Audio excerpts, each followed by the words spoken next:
You're watching CN2 News. Two Chester County principals wanted to make a difference during the pandemic. They started Create and Educate LLC to help educators and parents during some tough times. They're focusing on literacy and leadership. CN2's R.E.A.L.L Jackson has more on how they're helping the community. Create and Educate, we are a consulting firm that works with educators as well as entrepreneurs. So with the side where we're working with educators, we offer professional development on literacy as well as implicit bias. We work with leaders and leadership teams to help improve schools. They've been surviving pandemic education by offering tips for school leaders, teachers, and parents. We really want to see kids through the trajectory, graduating from high school, ready to go to college or to start a career or to go into the military. Create and Educate has multiple community partners in the area that read books to children weekly, discuss literature, and express their support for the education system. Recently, the owners were featured for Amazon's #1 best-selling book entitled Women Who Lead in Education. And so we are super, super excited because we're amongst a family of women leaders who are absolutely extraordinary. So it's an honor to have been asked to participate. And then even more of an honor now that the book has gone on sale and it became a #1 bestseller. So you don't have to be a school leader to have leadership qualities. Collectively, both Tammy Taylor, principal of Great Falls Elementary, and Dr. Sheka Houston, principal of Chester Middle School, have 40 years of service in education. They have learned the need in their community, and they plan to serve all children in all communities. And one of the things that we enlighten people about in our professional development with literacy is that sometimes it's hard for children to connect to text because they don't see themselves in text. Providing that culturally relevant literature for students, and that's not just African American students, that's all students. Every student at every school should be able to see themselves in a book, in a text, to be able to connect with it. Surviving pandemic education together in Chester, R.E.A.L Jackson, CN2 News. Again, their goal is to help connect educators, parents, community members, and authors each week to help better navigate the pandemic. To learn more about Create and Educate LLC, simply follow them on Facebook or at their website at createandeducate.com. Create and Educate held their first personal event after a year of completely virtual events. The organization started during the pandemic, and their goal was to create a way to educate students, teachers, and families virtually. During their Lunch and Learn event, teachers, university experts, leaders, and educators speaking about ways to prepare students since the pandemic. It has been very difficult. Some teachers have decided to leave the profession as well as leaders. So we know that education is something that all of our children need. We want to be able to build resilience in our leaders and our teachers so that our education system will be resilient as well. We needed to provide the space for some dialogue on how we move forward from here and how we can shift where we are in education so that as we move forward, we're moving forward and we are not just trying to do school as usual, but truly looking for some new and innovative ideas for what's going to take us to that next level. Create and Educate also celebrating its 1-year anniversary. Join Sheka and Tammy on the collaborative. Let's go! The collaborative.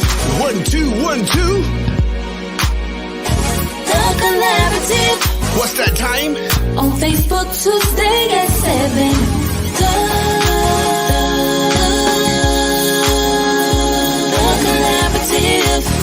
The collaborative. Who we have? Come on. We have our leaders. We have our teachers and our parents. We have our authors.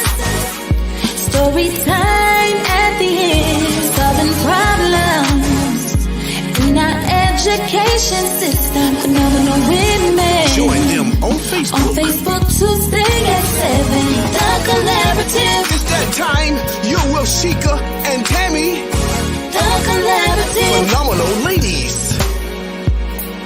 educational. Here on the Facebook, The Collaborative.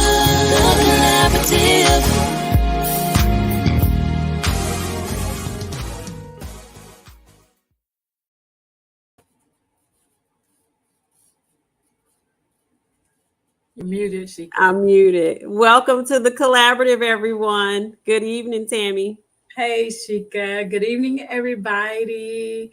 And thank you guys again for joining us. We welcome all educators, parents, community members, authors, and we would like for you to share our feed. Don't keep us all to yourselves. Tell us where you're from when you join us. And just remember that we are your problem-solving educators. We can't solve problems alone, though. So together we come once a month to bring awareness and bring our collaborators together so that we can form true alliances around real topics so that we can hear each other's voices. We believe that we truly are better together, especially when it comes to our children. Definitely, Tammy. And we are very happy to have our special guest principal with us all the way from Ashville, North Carolina, that's going to tell us how he's keeping it real at his school this evening. But since we are an educational show, we always start with on this day in history. And on this day in history, it's widely accepted that John Brown Wasworm was the first Black to graduate college in America. And that was on September 6, 1826 at Bowdoin College. And also it stated that 14 days before, Edward Jones graduated from Amherst College in Massachusetts. And that is from blackfacts.com. Wow. Also, Idris Elba was born on today, so I'll just Very throw that out special there day, right? for all of our Idris Elba fans. Yes, definitely a wonderful day. And such an amazing fact, honey. I am so excited to have Principal Sherrod Laws with us today. We're going to bring him up, Sheka. I'm very thankful to have you. Welcome. And thank you so much for joining us. It is my pleasure indeed, ladies. Thank y'all for having me today. It is a joy to be here with y'all tonight. So excited. We are. Thank you for joining us. And I'm going to read your bio so that everyone knows who is joining us. And Tammy, if you could, can you see the comments? I can. Okay. Sherrod Laws hails from Durham, North Carolina, and is the first person in his family to receive a bachelor's and a master's degree from college. He served as a Spanish teacher in public, private, and charter schools across Durham, Wake, and Forsyth counties across all grade levels, K through 12. He served as Dean of Students at now defunct Blue Green Academy and currently serves as middle school co-principal at IC Image Public Charter School in Asheville, North Carolina. He is also a published children's book author and enjoys all facets of a positive school culture and climate. He is a proud member of Phi Beta Sigma Fraternity Incorporated, and we welcome Sherrod. Welcome to the collaborative. Thank you for joining us again. Welcome. Thank We you are very so much. happy to Thank have you. you. It is So- a pleasure to be here again. Sorry. Thank you. And if you've watched the collaborative before, one of the things that we do to try to get everyone to know a little bit more about our guest and to help us learn a little bit more about you is we play a little this or that game. And this is our principals edition. So these are just fun questions to get to know you. All right. So are Bring it you on. a key jingling principal that we see on our famous TikTok principal observer videos? No. I am not. All I have is my walkie-talkie in the back, and that's it. And this second one, this is what my husband calls district people. He picks at me since that's where I work now. Are you a click-clacker, dress shoes brother, or are you wearing some nice tennis shoes? with your slacks and suits? I am a click-clacker dressed brother. Okay. Suit and tie and sweater vests. All right. I love it. And are you a sit down to lunch or lunch on the go? Sit down to lunch. Me time is 25 minutes into my schedule every day for lunch. Yes. And I think that making sure you sit down and take that time is important. Very. So we are so, again, thankful to have you, Sherrod.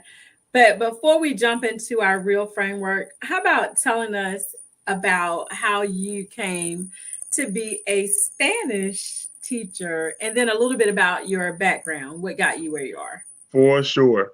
So honestly, I started learning Spanish in middle school in 6th grade. And if I can be honest and candid, my Spanish teacher was very cute. So I paid attention in class. And it just became a passion of mine throughout the course of my high school years too. I did a lot of tutoring. Started in 7th grade. I did a whole lot of tutoring in Spanish on the school bus for kids who like struggled in Spanish. I was always there tutoring. So when I got to high school, it was just like, I don't know what I want to do with my life. I knew I wanted to be in education, but I didn't know what I wanted to teach. So it wasn't until my junior year in college because I went to North Carolina Central University, home of the Eagles, and had to put that out there. And we had to have 120 hours of community service to graduate. And so I got all of my hours by having my own classroom in the Spanish building and tutoring students in college level Spanish courses.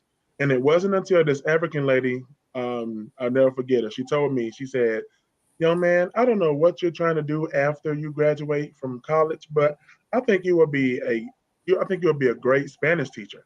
And I knew Spanish teachers didn't make that much money at the time. So I was just like, yeah, right, lady. But I mean, I knew she was right, but I didn't want to accept that fact. Mm-hmm. So I started teaching around the age of 20. I was still in college, and my first charter school job came at age 20. And when I went to the Dominican Republic when I was in college, that kind of opened my eyes to help me to realize that I wanted to be in education. That was my senior year. Our tour guide was also a teacher, and he did tour guiding part-time. And I got to go into a Dominican school in Santo Domingo, and I got to help to build the school and to teach English for a day. And that was back when in 2007, the Dominican Republic had not had full-day schools yet. There were only quarter-day and half-day schools. And so it wasn't until 2015 they opened their first full-day school. And so I learned so much about that. And I said, I wanted to come back to the United States and, teach our kids and let us know how good we have it. And so that was pretty much it for me. And then I knew at some point that Spanish teaching was great. I had a lot of fun doing it, but I wanted more. Mm-hmm. And so I wanted to figure out how I can, lead and motivate a group of educators and to look at the macro and lead a group of students. And so that's when I applied for the sum of about, I had like 60 interviews before I got my job as a co-principal here in Ashville. And it was Principal Kafele who said, and I remember like it was yesterday, he said, "Your ideal administration job may be a drive or even a flight away." And so that was when I started applying outside of my area, because I did like 50-mile radius when I was in Durham, but then I said, let me go outside of my radius. And here I am. That's awesome. I love your story and the fact that number one, and Josh is on here with us now, he talked about a few minutes ago on the village, how speaking into people that really makes a difference. So having that teacher that, confirmed probably, like you said, something that you already knew, confirmation is so important sometimes. And then hearing it again from Principal Kafele about applying outside of your your area, and 60 interviews, because a lot of people give up, after that third or fourth interview or fifth or what have you, but you kept going, and I think that's amazing. It is, I wanted and to it's give up. very, very encouraging. Like, I'm just so impressed that you had the courage to just relocate. Like, I'm just going to somewhere else and find my way. And my wife had to go with me. So, when I first got the position, I knew I was going to get this position in Ashville. And the first thing she said was, "I don't want to go to Asheville." So, I mean, we were in Durham, then we moved out west. We moved west to Asheville, and then we moved west to Winston-Salem, and then we moved west to Asheville. So we just kept moving west. So, I mean, she's here with me, and it's grown on her. So, she stood behind me and supported me. So I'm just thankful for a support system like her. Definitely. And it probably will continue to grow on her. It's a beautiful area. I love it. Is. I love Asheville too, and that's a blessing that it happened that way. Thank you all for joining us, Cindy Jones, Dr. Roz, Lamont, Mr. Vashawn Smith. We saw his interview with Principal Kafele. That was powerful. Yes, and I believe it may even be Dr. Vashawn Smith, if I'm not mistaken. Thank you all for joining us. Yes. But that's an amazing story. I'm glad that you have been able to share that, because I know that that's going to inspire some people who may be at that point where they're thinking about giving up. But you have to think outside of your comfort zone, like you talked about. Definitely. So we're definitely honored that you tune in with us on Saturdays at 10:30 in the R.E.A.L Academy. And for those of you who may not know, we developed the R.E.A.L Academy based on our R.E.A.L framework. Tammy and I we became principals at the same time and found ourselves in the middle of state sanctioned school improvement status. And we were looking for answers, looking for a roadmap. There was not a roadmap. We didn't have district support. We had to reach outside of our district to get support from people like Principal Hurt, Principal Kafele, just to find some answers. And from that support and things that we were able to research and found out from Effective Schools researcher Ron Edmonds, we put together our own roadmap for schools. And you don't have to be in state sanctioned school improvement to use this R.E.A.L framework. The correlates, because they're based on Ron Edmonds correlates, really work at any school to make it effective. So we're glad that you're here to tell us how you're keeping it real over at IC Image Public Charter School. And that first door of our framework is respect. So tell us about what you're doing to foster that great culture and what any SEL initiatives you have going on. So over the summer, start of last year, we had a whole school culture reset. We looked at our data, and it just said that we needed to have, in terms of our discipline data, and we also looked at the working conditions survey data that our teachers filled out at the end of the year.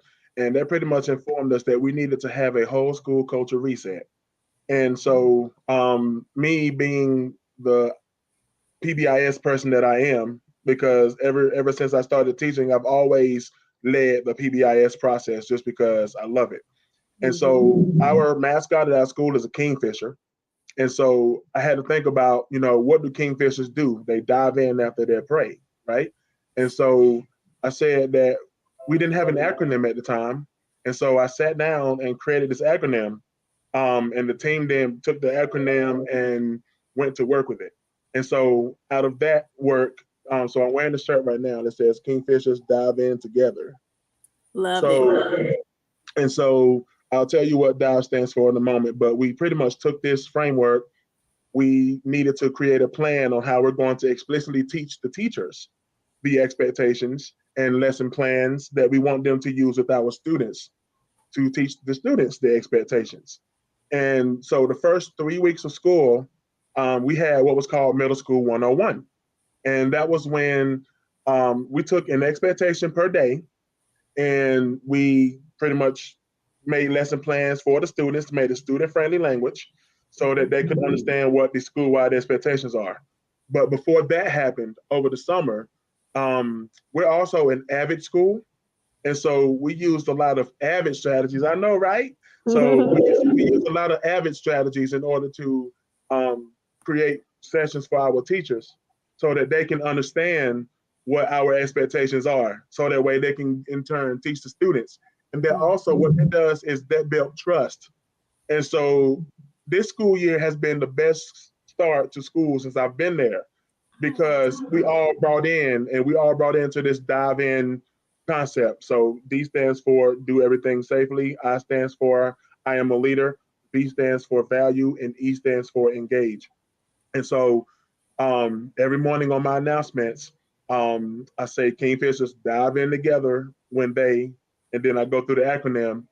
And we also have built this culture where they have put in more teacher work days. So it's one teacher work day per month now, and it falls either after a holiday or on a Friday or a Monday, just depending on how the month is going to play out. And that is time for us to continue to explicitly dive into what our expectations are at school. And so everybody at school is now using dive in for everything. And this has pretty much been the best start, simply because everybody's brought in, and we started that buy-in process last year. I love And that. I'm sorry, the last thing for R.E.A.L initiatives, once per week on a Wednesday, we have advisory time. It's about 25 minutes. And during that time, we use the second step curriculum for our middle schoolers. And they are taught those lessons explicitly during that advisory time on Wednesdays. And last year, we had a whole year on adult SEL. And it was pretty much teaching the teachers the 5 competencies of the CASTLE competencies. So the responsible decision making, self-awareness, social awareness, self-management, and relationship skills. I read off all 5 of them. You go for it. and so this year the task is to show the teachers how the state has already taken those 5 competencies and programmed them into state standards. And so that's the second part of this work. And so teachers are more self-aware of who they are. I plan on doing the Harvard implicit bias test with the team when we come back in January, and just continue that process of adults knowing who they are and being aware of themselves as well, so that way they can in turn teach the students. That's awesome, Sherrod. If we had props like Principal Kafele, we'll hold up our bets that you knocked that first one out the park with respect, culture, and SEL. You hit a lot of areas. Yes, I love that. And I think that it is so incredible that you guys have taken the approach of giving your staff professional development so that they in turn can teach those things that you've embedded into what you guys expect to your students. That's brilliance. And I think it's a really cool acronym too. I love that. So love your Kingfishers diving in there. Thank you. All right. R.E., of course, is for excellence. So talk to us a little bit about how you guys are setting those high expectations for your students and your staff through how you are incorporating dive to do those kinds of things. And so I know one of the things that our teachers gave us feedback on is they feel like they're not, what's the word I'm looking for, incentivized enough for doing the things that they're doing at school. And I agree with them. And so we created this incentive where we're doing some monthly incentives for our teachers who are going according to our dive expectations, because not only did we have a student matrix, we also have a staff matrix. Awesome. And so the staff matrix, and so one of the best practices for PBIS is in your matrix to have first person I language. And so what the matrix for the staff does is pretty much lets them know what their job is really. And that is how we hold them accountable. So for example, we talk about active supervision. And so every aspect of dive, there in every area in the building, there's some form of active supervision expectation in there, simply because that's what we need from them the most, because the most things happen at school with students and discipline when there's not active supervision. So incentivizing our teachers for doing the positive things at school to uphold our expectations and rules is one way. We also incentivize our students. So we have like students of the month. We have, I always catch students doing good things. I recognize them on our social media page. Our community pretty much knows when our students are doing good things. And also just when I'm in the hallway, if my students can rat off, and teachers, I have them to do it too. If they can rat off the our slogan, which is "You just can't hide that Kingfisher pride." So I'll say, "You just can't hide," and then if they say that Kingfisher pride, I give them some kind of a token or something. And also once a week, I choose 2 teachers in the building to give them a card of appreciation. I'm personalized the card. And it is just my way of appreciating them, to let them know that their work does not go unnoticed.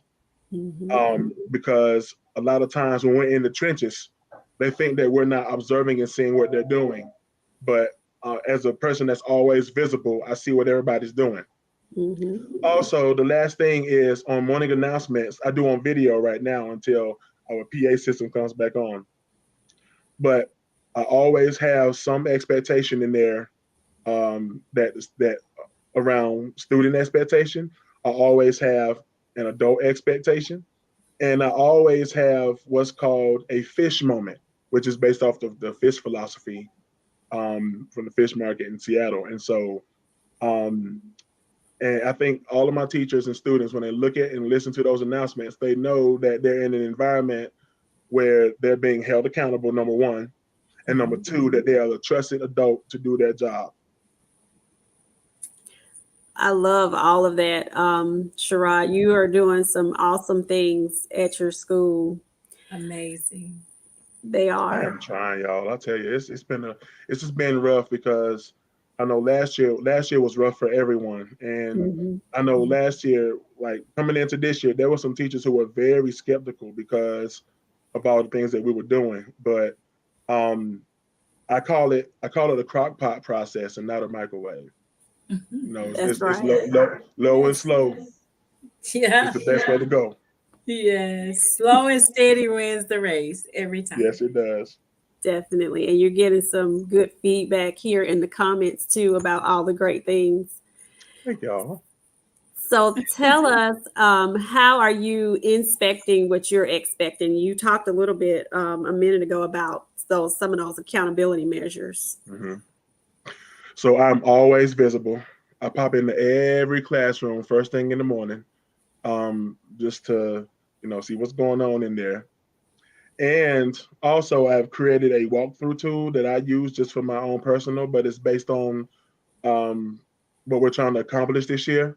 And when I go into classrooms, I leave some form of feedback, whether it's on a sticky note or on the walkthrough tool that I use.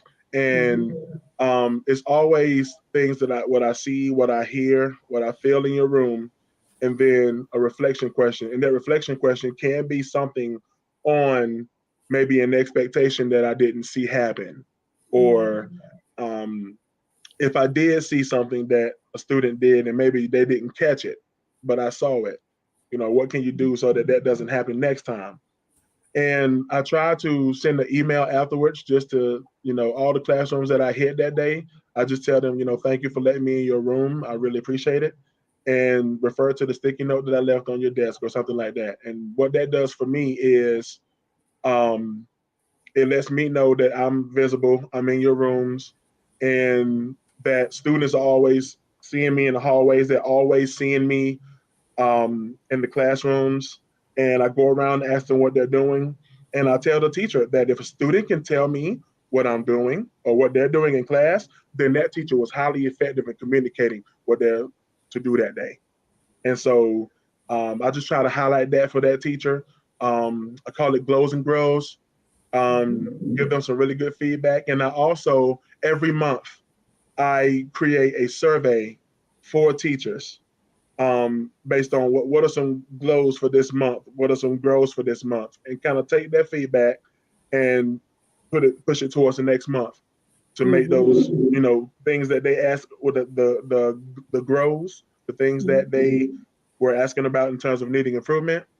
I'll go ahead and try to implement that for the next month, and I communicate to them the feedback that they gave me. So I'm just all about how can we make this thing better. That's awesome. And listening to hearing that teacher voice, that's important, and something that will definitely help you in these times where we're really trying to retain teachers and draw more people to our profession. Listening and trying to implement those things and giving them a voice, that's really a great way to do that. Indeed. It is. And it's really, honestly, a great accountability tool. Like when you talked about what you're doing, it's not just to make sure that you know what's going on in those classrooms. You're really holding yourself accountable too. Like, I've got to be here. I've got to be in there so that I know what's happening in my building. So again, kudos for an amazing job. We are so impressed by all the wonderful things that you got going on. Thank you. And the last thing I'm going to say about that is what that does for me too, is it does hold me accountable, but it also helps me because, we have those observation cycles that we have to do throughout the year. Some teachers have 2 observations, some teachers have 3. But what that does for me too is it gives me a story in terms of when it's time for me to go into that first observation cycle, I've already gone to that class at least 2 times so that I can get a glimpse of how they do it. So that way, when I choose the date to come and observe them, it's not a dog and pony show. I pretty much have gotten some good data, and that lets me know, I should see the same thing that I see. Don't change up because I'm coming in on the observation date. You do the same thing you've been doing. So. And you know what? I bet your end of the year conferences are real powerful because you have data that you track throughout the year. So it is a great tool. And moving on through the framework, we have 2 L's. And our first L is for literacy. So, and we throw in numeracy because we know that kids have to be numerically literate as well. But talk to us about what that's looking like in your school. Like, what kinds of things do you have in place to make sure that your kids are reading at high levels and writing at high levels, as well as able, of course, to handle the kind of math that they need to be successful later? So first and foremost, all of our teachers are becoming versed in AVID strategies, and we have our Wicker strategies, and so W stands for writing, I stands for inquiry. So we have the writing piece where all teachers are doing some form of a writing response. No matter what the class is, it can be PE, it can be health, it can be social studies, science, any area. We're teaching our students about the RACE response. And so that's the response. That's restate the question, answer the question, cite evidence, and I forgot what E stands for, forgive me. But I'm sorry. But yeah, that's Miss Abbott is on here. I'm sorry. So that's the tool that we use, and all of our teachers are versed in the RACE response. So that way, that gets our students to writing more. We also have built into our schedule. Thank you. We have built into our schedule a period of time that's called climb time. C stands for, I'm sorry. So CLIMB is our intervention block. It's like a 40-minute period of time. And we do that on Monday, Tuesday, Thursday, Friday. And so every teacher, we basically, based on their strengths and areas of expertise, and based on our data that we have from the previous year, and also data for math and reading that we got at the beginning of this year, have put our students into CLIMB groups: cultivate, lead, intervene, mentor, and blossom is what CLIMB stands for. And so it's sort of kind of like your win time, your just your name for your intervention blocks. And so we have some students who need extra support. And so we're using just words and some other just words and Wilson strategies for those students. For our students who are above the grain, we have some enrichment for them where they're doing some project-based learning to problem solve things at school. They're going through and just seeing areas that we need improvement in and creating projects to problem solve. And so an example of that right quick is our students saw that we needed some trees that will help with the carbon emission. And so they raised funds and we got our trees and we're going to plant them here in the next month. But it was just a group of students who were above the grain, who didn't really need the extra support because they were above the cut. And so that's how we can, and so they learned in the process of being literate and numerate in terms of budgeting and fundraising and proposing, creating proposals to, so we have a lot of good things going on at our school to address the literacy and numeracy needs of our students. We also use the Eureka Curriculum for math, which is heavily involved with writing as well as background knowledge. So if a student did forget something in the previous years, then it's brought up at the very beginning. And so they can catch on to the concept that's going on right now.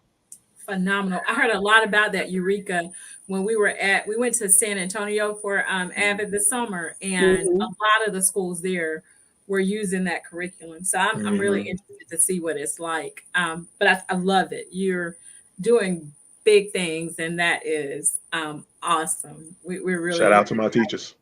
Yes, we do. Shout out our teachers because they are the ones who get it done. Yes, and so we love Avid. Tammy's school is a Avid school. When I was a principal at the middle school, we were at Avid school, and now I'm the Avid district director. So, and an Avid staff developer. We love Avid. So I know that y'all are putting some great things into place with that. And would you repeat what CLIMB is so that everybody can hear it? Sure. You guys are giving some awesome feedback too. Thank y'all. Yes. Very much. C stands for cultivate, L stands for lead, I stands for intervene, M stands for mentor, and B stands for blossom. Phenomenal. Love that. And I hope y'all are taking notes because Mr. Sherrod here is dropping some gems. Yes. So the last L of our acronym is leadership, and leadership is so important, and you are exhibiting that with everything that you are talking about right now. So speak to us about your mission and your vision and systems that you have in place and how you have gotten your staff to buy into that vision. So when I first got to this school, it was systemless, and systems that they have had since the beginning. Some of them were outdated because it's my belief that when you have your first students of color in the school, then the whole conversation changes. So when I first got there, that was when they had put out a letter in regards to the George Floyd shooting, and that we're going to be having, these conversations about race and equity in our classrooms, as well as in our school and throughout our school. So the biggest thing for me was, how can I create, in collaboration with my co-principal, systems that we can easily say, teachers, here's a system for what we're doing. If you have any questions, let us know. And so this year has just been, honestly, over the summers when we really started creating these systems. So small things that you wouldn't even think about, like how are we going to maneuver through, who's going to get into our intervention groups? How are we going to maneuver that time? How are we going to make sure that students know where they're going? It's all a system. That is just one part of a system.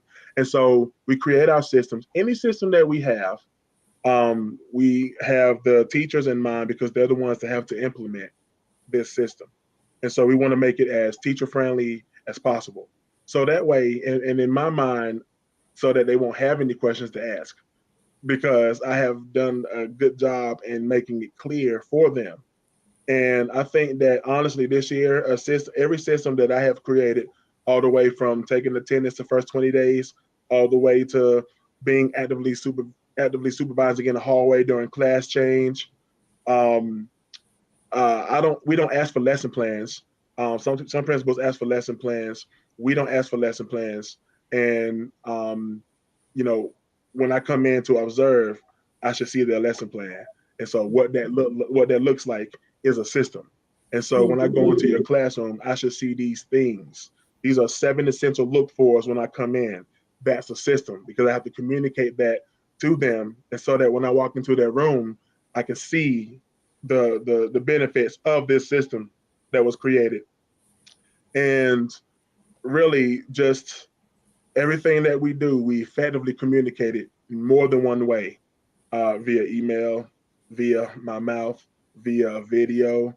Our head of school does a bulletin at the end of every week where she continuously goes over the systems that we have as a whole school. And then on Fridays, we have a newsletter that we use for our teachers that they can dive into the next week. So that way they can see all of our systems. And on our employee website are full of systems. So every system that we have so far is on that one pager on our employee website. And by the way, a one pager is an average strategy.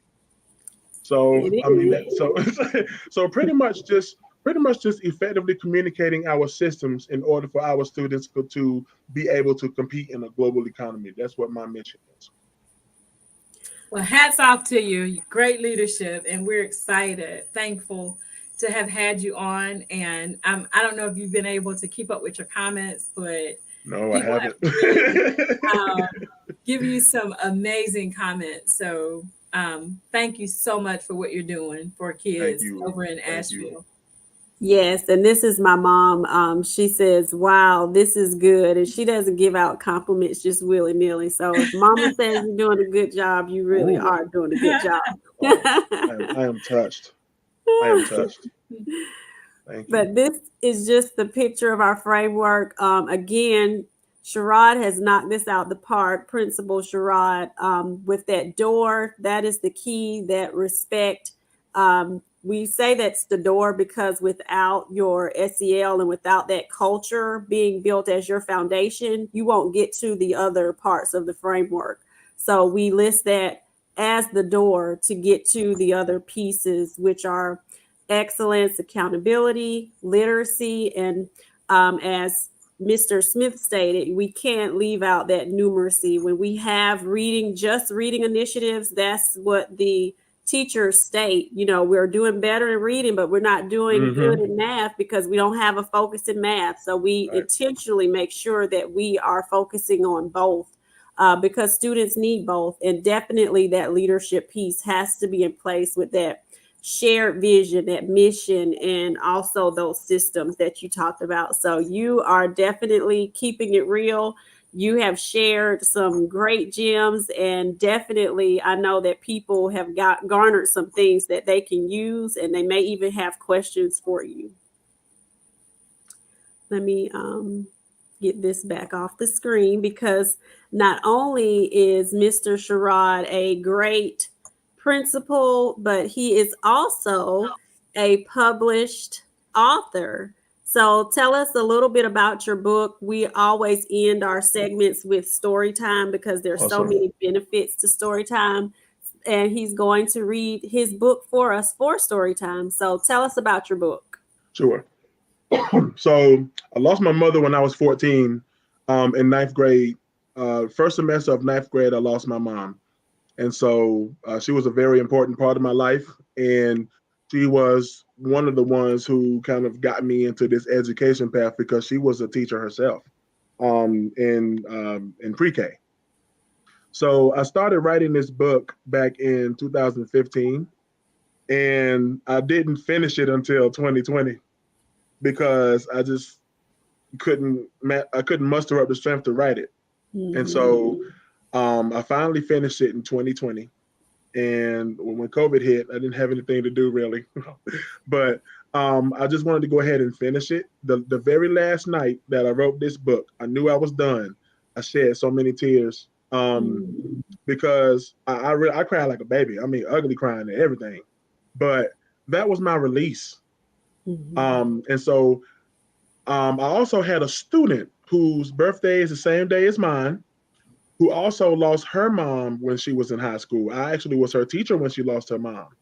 Wow. And so that was a connection that we had. And so she was, I sent her a copy of this book first. She was the very first person I sent a copy of it to when I finished it.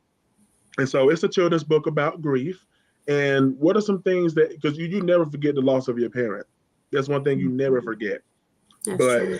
I did go into a depression for 6 months after she died. And my grandma was the one who, through her love, talking about switches and love. Tough love. So, yeah, very tough love. Told me to get off my tail and go to school. And so my grandma was very inspirational in me getting out of that depression. No therapy. She's gonna beat you out of it. That part. But yeah, so when I wrote this book, it's meant to I meant it for everyone, children and adults, but I think that children could definitely benefit from what are some things that you can do to carry on the memory and the legacy of your parent that you lost. And so that was the purpose of this book. And it truly is an autobiography without, my face, because these are some of the things that I did to carry on, my mom's legacy. We're excited to hear it. We are, and we are going to turn it over to you. We're going to put ourselves backstage so that everyone can see you and hear you loud and clear. And we thank you for being transparent. And I'm sure that writing the book was a part of your healing process too. So thank you for being willing to share. No problem. All right. So when I lose a parent,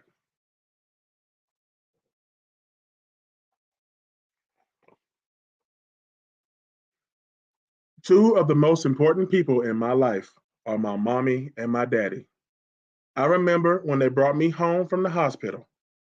I was a happy 7-pound, 5-ounce baby bouncing and kicking around my kiddie seat. Mommy would always sing to me, and her voice was so angelic, like a voice from heaven. I felt so safe and secure in her arms, and I knew nothing would ever happen to me.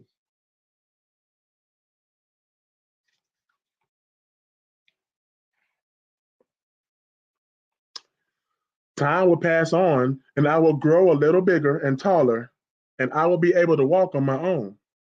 I would always run to my mommy and daddy, and they would always play with me. I was the happiest kid in the world because I felt loved by both of my parents. One day, I saw my daddy crying, and I asked him what was wrong. He put me in his lap, wiped the tear from his eyes with his handkerchief, and began to tell me that mommy would no longer be around.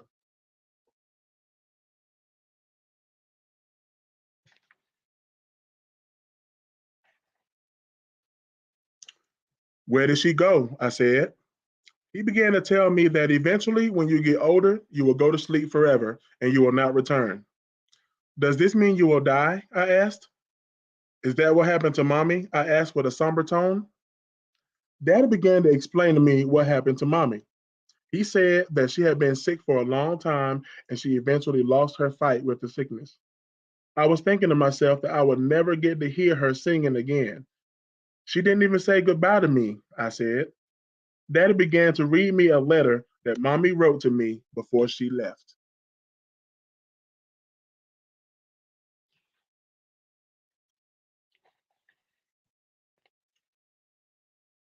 Dear my precious son, your mommy loves you so much, and although I am getting ready to leave you forever, I want you and daddy to always remember all the happy times that we had and all the times that I sang to you. I do not want you to be sad. Instead, I want you to be happy and think about all the things I said to you about being a good boy. Do this to remember me, and I will always love you.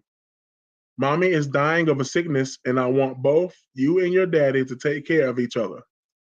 Please promise me that you will do this. I love you dearly.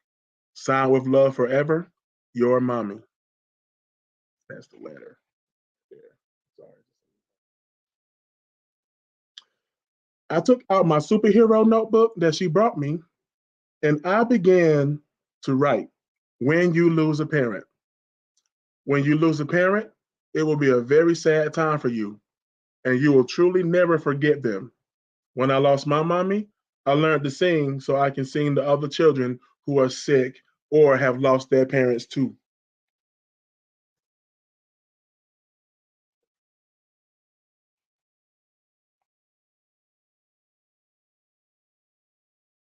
When you lose a parent, it will be a scary time, but this is a time to be with your family that you love so dearly.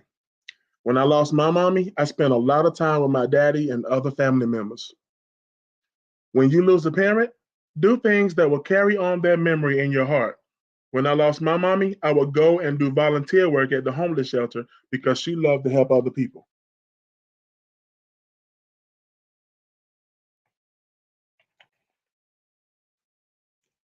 When you lose a parent, when you see other children with their parents, just remember your parent is there with you as well, in spirit. They will always watch what you do. My mommy was the most beautiful lady I ever knew, and her memory will live on through me and my daddy. I still think of her every day, and I will never forget all the things that she has done for me. When I grow up, I want to be just like her and do all the things that she did for me.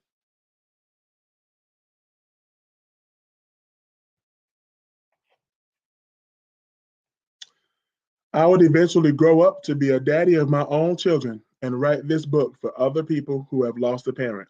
May their memory live on in your hearts. The end.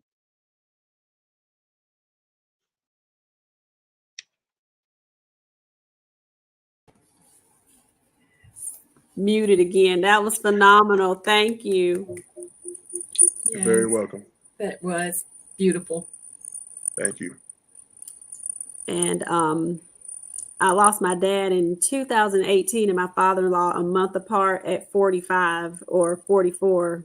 I'm 45 now, so whatever I was in 2018. So it was difficult then. So at 14, I know that was something that was really hard to deal with. So I know that your book is probably something that's going to help a lot of children and adults who are looking for some type of way to explain that or to understand it, because grief is something that you really do have to journey through. Indeed. Thank you for sharing. My pleasure. And to our audience, there's lots of benefits to story time. Another part of our work is trying to help connect educators and parents to great resources, especially resources that are culturally relevant. So we always try to highlight those resources, and we do that on the collaborative with Storytime.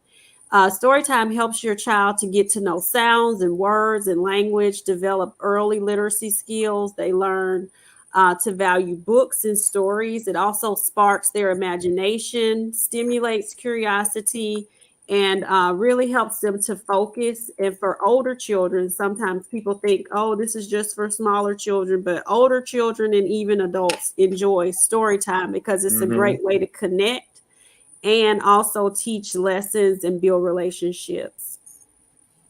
So one of the quotes that we always end story time with is Frank Serafini's quote, "There aren't children who hate to read.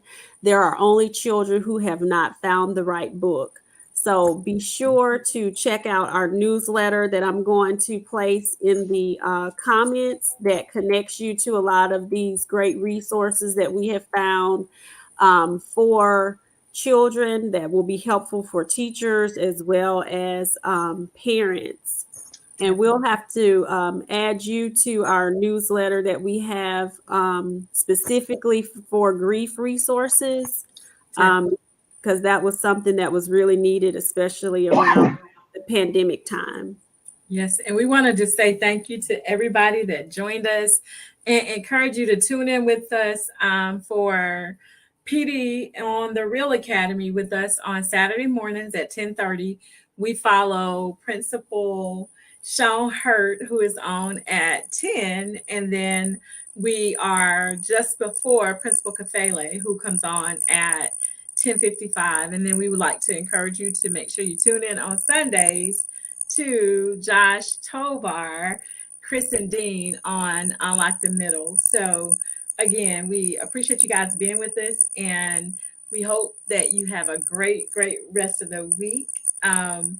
We are ecstatic that we were able to get Sherrod on with us, and we love the way that you're keeping it real at your school. So if you're interested, principals, and you would like to help us to get the word out about how you're keeping it real, let us know, because we love to spotlight you, just like we did this amazing principal tonight. Definitely. And the next time we are in Asheville, we'll have to look up you and your wife. You all are not that far from us in South Carolina. Right.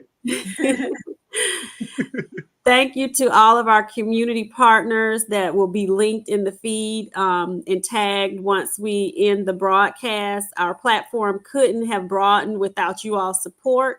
And we will see you all again on October the 4th for the next episode of the Collaborative. Like Tammy stated, we are looking to highlight how great principals are keeping it real, just like Principal Sherrod.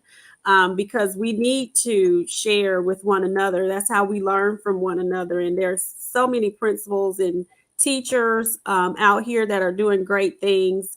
We are blessed to be in season 3 of the Collaborative. And remember, at Create and Educate, we create spaces that thrive. So if you are a leader that needs our services, please contact us through our website. We offer a free conference call to find out how we can help you or to answer any of your burning roadmap questions. We think that this is important because this is something that we were looking for, again, when we were going through that school improvement process. And, we didn't have that support. So we want to be that support for other leaders. So thank you all again for joining us. Any other closing words before I close us out? Well, I just want to thank everybody who came on to watch tonight, and I really appreciate you ladies and everything that you're doing, and everybody else that's in the Fantastic Four. Thank you all. I have truly grown and developed because of you all.